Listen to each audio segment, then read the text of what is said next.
Guys இப்போ ரீசெண்டாக பார்த்தீங்கன்னா இசைஞானி இளையராஜா அவர்கள் நிறைய படத்து மேலே வந்து கேஸ் அப்படின்றது போட்டுகிட்டே இருக்காரு.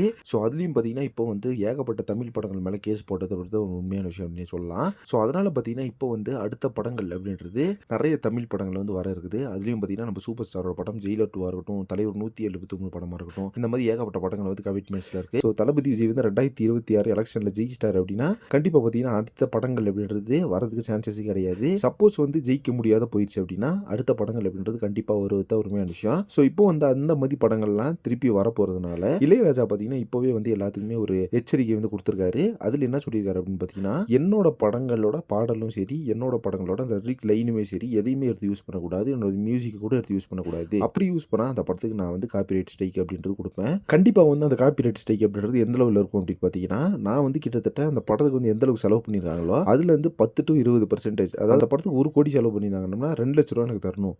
அந்த மாதிரி ஒரு பர்சன்டேஜஸை வந்து பிரித்து வச்சிருக்காரு இப்போ. ஸோ ஏற்கனவே பார்த்தீங்கன்னா அவர் நிறைய படங்கள், அதாவது கூலி படத்தை முதல் கொண்டு, குட் பேட் அக்லி படத்தை முதல் கொண்டு, மஞ்சுமெல் பாய்ஸ் படத்தை முதல் கொண்டு எல்லா படத்துலையும் கேஸ் போட்டு அந்த படத்துலேருந்து நிறைய நிதியை வந்து வாங்கியிருக்காரு. ஸோ அந்த நிதியை வச்சு பார்த்தீங்கன்னா ஒரு படமே எடுத்துடலாம். அந்த அளவுக்கு பார்த்தீங்கன்னா பெரிய அமௌண்ட்டுகளை தான் கலெக்ட் பண்ணியிருக்காரு எல்லா படத்துலையும் அப்படின்னு சொல்லப்படுது. இதுதான் பார்த்தீங்கன்னா ஒரு உண்மையான விஷயம். ஸோ இந்த விஷயம் பார்த்தீங்கன்னா எல்லாருமே தெரிஞ்சு இப்போ என்ன பண்ணியிருக்காரு அப்படின்னு பார்த்தீங்கன்னா இளையராஜோட பாடல் வந்து யாருமே யூஸ் பண்ணக்கூடாது அப்படின்னு முடிவு பண்ணியிருக்காங்க. ஸோ இந்த ஒரு விஷயத்தை பற்றி உங்கள் ஒப்பீனியனை கமெண்ட் பாக்ஸில் மறக்காம மென்ஷன் பண்ணுங்கள். சினிமா பற்றி இன்ட்ரெஸ்ட் சேர்ந்தாலும் சேனலை மறக்காம சப்ஸ்கிரைப் பண்ணுங்கள்.